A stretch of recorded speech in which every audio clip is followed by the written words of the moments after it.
আসসালামু আলাইকুম।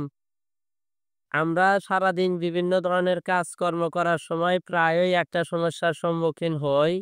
সেটা হইতেছে আমাদের শরীরে বিভিন্ন ধরনের কাটা-ফুটা। অর্থাৎ শরীরে কাটা ফুটে অনেক সময় বাঁশ, কাঠ বা বিভিন্ন জিনিসের টুকরা শরীরের ভিতর ঢুকে যায়, পাথরের কুচি ঢুকে যায়।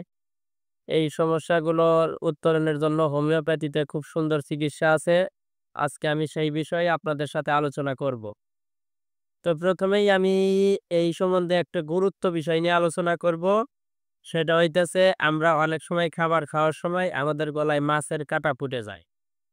তো যদি খাবার খাওয়ার সময় গলায় মাছের কাঁটা ফুটে যায় বা বিঁধে যায় সেই ক্ষেত্রে এই কাঁটা বের করার জন্য অন্যপ্যাথিতে কোনো ট্রিটমেন্ট না থাকলেও আমাদের হোমিওপ্যাথিতে খুবই ভালো চিকিৎসা রয়েছে। আর এটা অনেক সফলতা পাওয়া যায় কারণ ১০০ তে দেখা যায় ৯৫ থেকে ৯৯% ই রেজাল্ট খুব অল্প সময়ের ভিতরেই চলে আসে। ওই ৫% রেজাল্ট হয়তোবা ২-১ দিন সময় লাগে। কিন্তু ৯৫% রেজাল্টই খুব সহজে এবং দ্রুত সময়ের মধ্যে পাওয়া যায়। তো যাদের খাবার খাওয়ার সময় মাছ খেতে গিয়ে মাছের কাঁটা গলায় বিঁধে যায়, তারা যে ওষুধটা খাবেন তারা হইতেছে ১ম এ যে ওষুধটা খাবেন সেটা হচ্ছে সাইলেসিয়া। সাইলেসিয়া 6X অথবা হোমিওপ্যাথিক খেলে সাইলেসিয়া 30 বা ২০০ পাওয়ারের ওষুধ সকালে ২ ফোঁটা, দুপুরে ২ ফোঁটা, রাত্রে ২ ফোঁটা, ৩০ পাওয়ারের ওষুধ খাবেন। ২০০ পাওয়ারের ওষুধ হলে সকালে ২ ফোঁটা, রাত্রে ২ ফোঁটা। আর যদি 6X পাওয়ারের বায়োকেমিক ওষুধ নেন তাহলে সাইলেসিয়া 6X টা সকালে ৫ টা, দুপুরে ৫ টা, রাত্রে ৫ টা এভাবে খেতে পারেন অথবা ৬ ঘন্টা পর, পর ৫ টি করে বড়ির সাথে একটু গরম পানি খাবেন।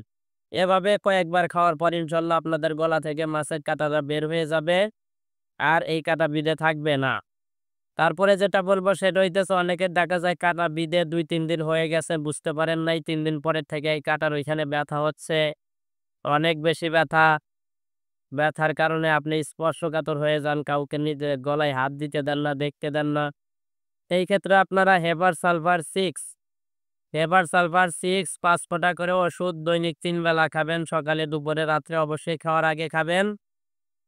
আর যদি হেপার সালফার 6 পাওয়া না যায় সেক্ষেত্রে আপনারা হেপার সালফার 3X ট্যাবলেটটা সকালে ২ টা, দুপুরে ২ টা, রাত্রে ২ টা এভাবে ৩ বেলা খেতে থাকেন। ইনশাল্লাহ ওষুধ দিয়ে একবার খাওয়ার পরই গলা ব্যথা কমে যাবে এবং ১ থেকে ২ দিনের ভিতর গলা থেকে কাঁটা বের হয়ে যাবে। তারপরে আসতেছি শরীরে অন্যান্য অংশে কাঁটা ফুটলে কি করবে? শরীরের বিভিন্ন অংশে যদি বাঁশের কাঠের অথবা অন্যান্য কোনো কিছুর চোকালো অংশ বা কাঁটার মতো হয়ে ভিতরে ঢুকে যায়, সেটা বের হতে না চায়, সেক্ষেত্রে যদি অনেক বেশি ব্যথা থাকে সেক্ষেত্রে আগের নিয়মে হেপার সালফার 3X অথবা 6 খাবেন। আর যদি খুব একটা ব্যথা না থাকে, পাকার উপক্রম হয় বা হালকা পাকা, পাকা ভাব দেখা যায়, সেক্ষেত্রে আপনারা সাইলেন্থিয়া খাবেন। 6X পাওয়ার সকালে ৫ টা, দুপুরে ৫ টা, বিকালে ৫ টা, রাত্রে ৫ টা, সাথে একটু কুসুম গরম পানি খাবেন। ২-৩ দিন খাওয়ার পরে ওই জায়গাটা পাকবে, ঠিক পেকে অটোমেটিক পুষের সাথে আপনার শরীরের ভিতর থেকে টুকরাটা বের হয়ে যাবে। সেটা হোক বাঁশের টুকরা হোক, গাছের টুকরা হোক, পাথরের কণা যাই হোক না কেন। তারপরও যদি দেখা যায় যে এগুলো খাচ্ছেন, আপনাদের কোনো রেজাল্ট পাচ্ছেন না, সেই ক্ষেত্রে আমরা যে ওষুধটা প্রয়োগ করি মানে কাটার ক্ষেত্রে যেমন বাঁশের কাঁটা বিঁধে অনেকের, গাছের কাঁটা বিঁধে, সেই পাথরের টুকরা বিঁধে এই ২ টা ওষুধ যখন কাজ না হয় কারো, কারো ক্ষেত্রে, সেই ক্ষেত্রে আপনারা খাবেন অ্যানাগেলিস।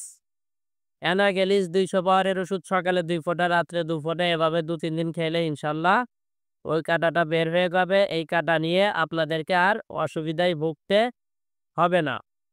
তো আজকের ভিডিওটা কেমন লাগলো সবাই আমাকে জানাবেন। যদি আমার ভিডিওগুলো ভালো লাগে আমার চ্যানেলটা সাবস্ক্রাইব করে রাখতে পারেন। এরকম প্রত্যেকদিন ভিডিও পাবেন, নোটিফিকেশন বাটন অন করে রাখবেন এবং আপনাদের যে কোনো সমস্যার সমাধানের জন্য ভিডিও পেতে কমেন্ট বক্সে কমেন্ট করে যাবেন। আমি চেষ্টা করব খুবই সংক্ষিপ্ত পরিসরে এবং খুবই ভালোভাবে বুঝিয়ে, বুঝিয়ে আপনাদের ভিডিওগুলো দেওয়ার জন্য যাতে খুব সহজেই আপনারা বুঝতে পারেন এবং ওষুধগুলো কিনে খেতে পারেন।